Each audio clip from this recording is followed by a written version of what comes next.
Hey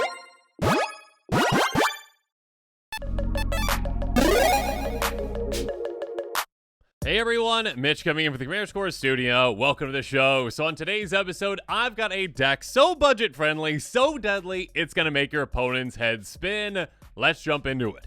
So the commander for this deck is none other than Wick the Whorled Mind, a 2/4 rat warlock for 4 mana in black. Whenever it or another rat you control enters, create a 1/1 black snail creature token if you don't control a snail. Otherwise, put a counter on a snail you control. By paying Grixis, you sacrifice a snail, and Wick deals damage, equal the sacrifice creature's power to each opponent, then draw cards, equal the sacrifice creature's power. Basically, we turn one of our little snails into a giant snail. Explosion of value and pain for our opponents. My goodness, this is such a spicy commander. The more and more we build up the power of that snail, the more value and the more pain we can inflict on our opponents. I mean, at a certain point with this kind of a build, we can actually one-shot all of our opponents at once with that snail. Yes, that's right. Utilize a little snail, a little teeny tiny snail, to wipe out and decimate our opponents' faces. And again, when I talked about earlier, this is a very budget-friendly deck. Every single card in the deck at the time of building it is actually 50 cents or less.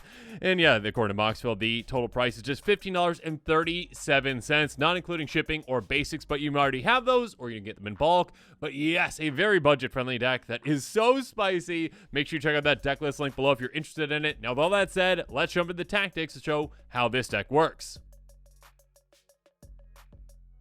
And to illustrate a really spicy play with this commander, let's talk about the golden pig of this deck, Ogre Slumlord, the #1 card out of 99, a 3/3 Ogre Rogue for 5 mana in black. Whenever another non-token creature dies, you may create a 1/1 black rat creature token. Rat you control a death touch. Now, this is quite amazing because, again, it does not just count our creatures dying, but our opponent's non-token creatures dying as well. And every single time that happens, we get a rat into play. And every single time that happens again, our commander either makes a snail or gets a counter on the snail that we have. So yeah, this can just build up throughout the game. So much value, so much power onto that snail. Yeah, again, this can just be a way to really skyrocket our power, skyrocket our strategy, and wipe out our opponents. Definitely an amazing card for this deck. Definitely, in my opinion, worthy of the title of Golden Pig. Now, many Wick decks are rat tribal, but let's move on to tack number 2 to talk about why we're talking about suiting up equipment. No, we are not going with all rats. We are not going with that kind of a strategy. We are going to build up our snail in a different way. We're going to suit up that snail with Bone Splitter. Equip creature gets +2/+0. Very simple, very effective. 1 mana to essentially pump that snail too. And we'll talk about some ways to really take advantage of just minimal pumps and just how much difference that can make for us. Eater Virtue, another great one as well. There's a lot of words on this, basically saving keywords as well. But what you really need to care about is equip 1, +2/+0. Oh, Golem Skin Gauntlets, +1/+0 for each equipment attached to it. That can be a ton.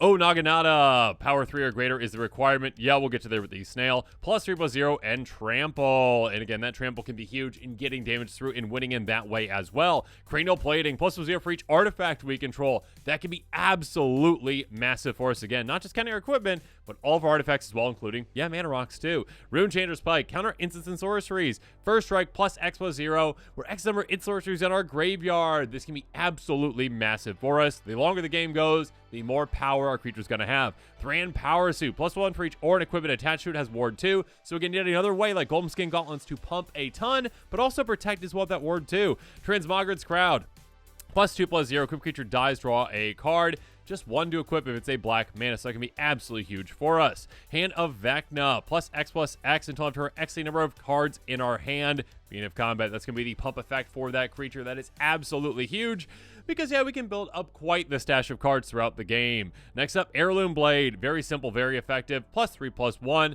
There's also, revealing off the top till you hit something that matches it, but don't worry about that again. It's really efficient to equip. Just 1 mana for that +3 power. Locks and Warhammer costs 3 to equip. That being said, +0/0, Trample, and Lifelink. So a great way to pad our life total and also get a ton of damage through. And speaking of damage, Bone Horde. Living weapon. So this is actually a creature to start, essentially. +X/+X for the number of creature cards in all graveyards. The longer the game goes, the more massive our snail is going to become, and the more damage it's going to dish out, and the more cards we're going to draw with it.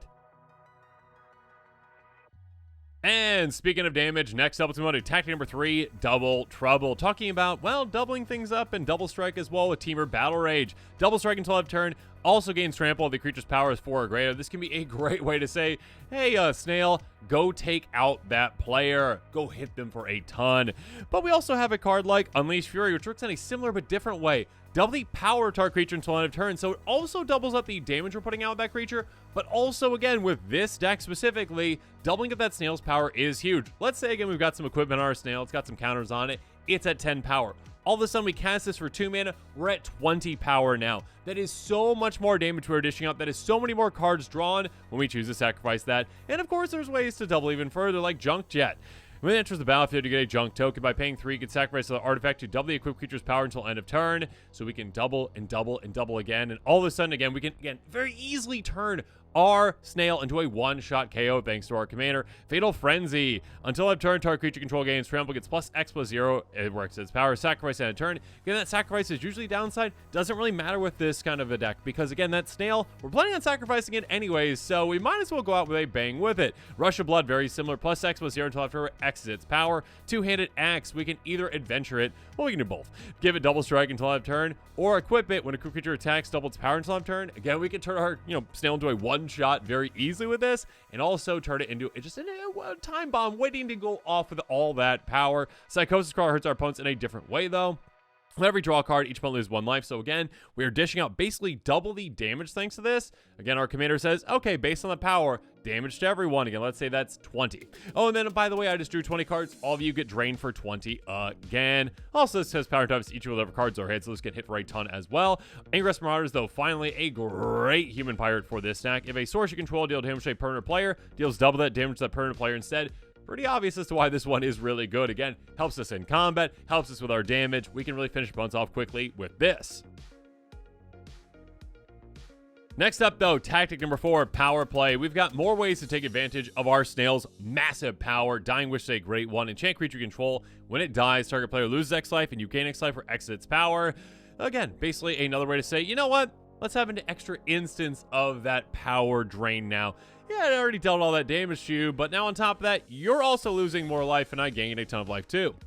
Fiend Lash, a great repeatable one, +2/+0, so that's nice already. Has reach. On top of that, equipped creatures dealt damage, deals damage equal to its power to target player or planeswalker.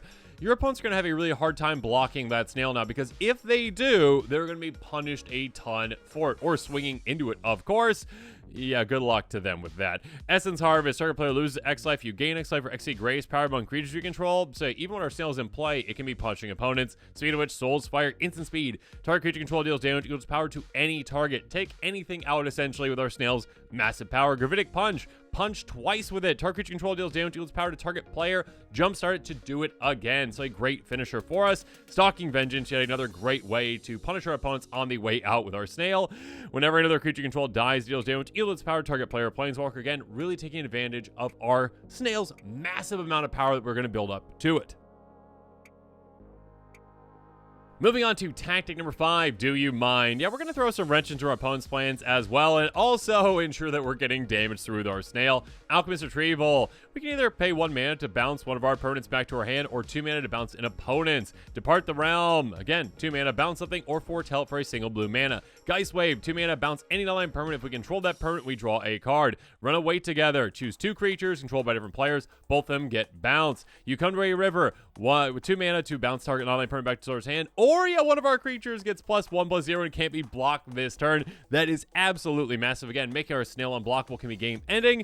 And again, keep in mind with all these bounce effects, it can be a good way to reset our commander when we need to. If we don't have that Snail anymore, bounce the commander, replay it. We got plenty of ways to ramp we'll talk about here in a little bit. Consuming Tide. Each player chooses a non-land permanent they control. Everything else gets bounced. And yeah, if an opponent has more cards in hand than us, we're drawing based on the number of opponents.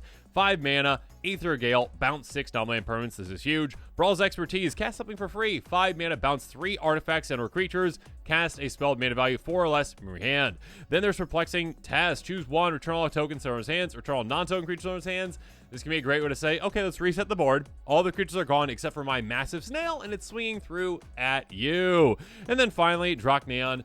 This one says when it enters the battlefield, exile up to 1 target creature. Quick creature goes menace and gets +X+0 X the exile's card's power. This can give a massive boost to our Snail. Also a great removal spell, and also, yeah, a great way to get through to that menace. Next up, though, tactic number 6, less is more. Again, for a big explosive turn. Again, doubling power, doing this, doing that, activating. Let's get some cost reduction to help us out with that. And just throughout the game, too. Vadric's a great card. If it's either day or night, comes day. Cool. That's nice. If it switches between day and night, counter on this. That's nice. Instant sorcery spells you cast cost X less to cast for X of its power. Yeah, throughout the game, this is going to build up more and more counters, which is great. But yeah, if you need to speed that up a little bit, maybe use one of the equipment to attach to this, and all of a sudden, your instant sorcery is going to cost next to nothing. Speed of which, Mizzix of the Is Magnus. Whenever you're casting an instant sorcery spell with mana value greater than the number of experience counters you have, you get another experience counter. It reduces instant sorceries based on the number of experience counters, which can be absolutely massive. Again, reducing that cost down to essentially nothing except for the pips. So yeah, just cost the pips, and all of a sudden, your opponents are going to have their head spinning when you're like, okay, double power, this, that, and you're all gone. Goodbye. Next up, tactic number 7, think ahead. Yeah, we're going to be digging down our deck with cards like Read the Runes. Draw X cards for each card drawn this way. Discard a card unless you sacrifice a permanent. There's going to be times when sacrificing permanents is great. There's going to be other times where it's like, yeah, I'll just draw these, discard these. Basically a giant looting effect for us. Demand Answers. Sacrifice an artifact or discard a card to draw 2 cards. Pull from tomorrow. Draw X cards, discard only a single card. Sazkep's Brew, a great one. This is cost cast a spell. We discard a card. Target player draws 2 cards. So there's a lot of other cards that are like this. That being said, we can gift a tap fish. And if that gift happened, target creature control gets +2/+0 until end of turn, which again is a nice little pump effect for our snail, which again, that 2 extra power can be massive again when we're talking about, doubling it maybe again and again and again. It can really make a difference. Shoreline Looter. This is a rat. Again, I said it's not rat tribe. We do have another rat in the deck, though. Can't be blocked, so that's nice. Deals counter to a player, draw a card, and discard a card. You got 7 more cards in your graveyard. A great looting effect, and then eventually discard advantage effect for us. Frantic Surge can be essentially a free or even, kind of like a ritual effect for us. Draw 2, discard 2, untap to 3 lands. Painful Truce, very effective draw spell. 3 mana, essentially different colors. You're going to be drawing 3 and losing 3 life. 1 life for 1 card is no big deal at all. Factor Fiction, 4 mana, 2 piles. You get 1 of them. The other is going to go in your graveyard. Then there's Siphon Mine. Each player discards a card other than you, and all of a sudden you're drawing that many cards. So basically, yeah, your opponent's discard 1, you're probably drawing 3. And finally, Mystic Confluence, very flexible, very amazing. Choose 3, counter a spell unless they pay 3, bounce a creature, draw a card. Use whatever combination that you need to do the best effectively play.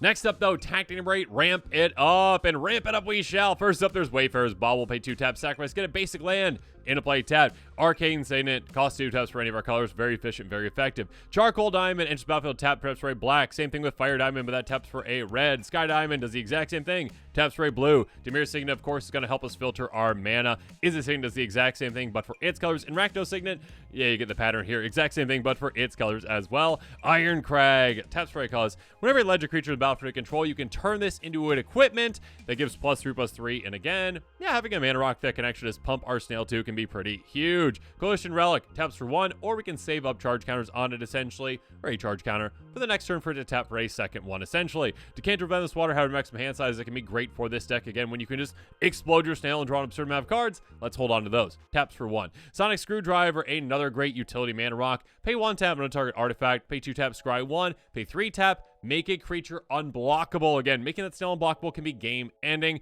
Firemind Vessel, enters tap, taps for 2 mana, different colors. And finally, Stone Speaker Crystal, taps for 2, can be 2 tap, sacrifice, exiling their player's graveyard, draw a card. A great way to throw a wrench into opponent's plans that have graveyard-centric decks. Keep in mind, all of these mana rocks are absolutely huge. We got a ton of ways to ramp with this deck because we want a big explosive turn, and we want to be able to activate our commander and then wipe out all of our opponents at once. But as this episode is coming to a close, it's time for me to hear from you. So comment below with your thoughts on this build. And if you are interested in this deck, again, incredibly budget friendly, make sure you check out that deck list link in the description below. And of course, as always, thanks again and have a good one.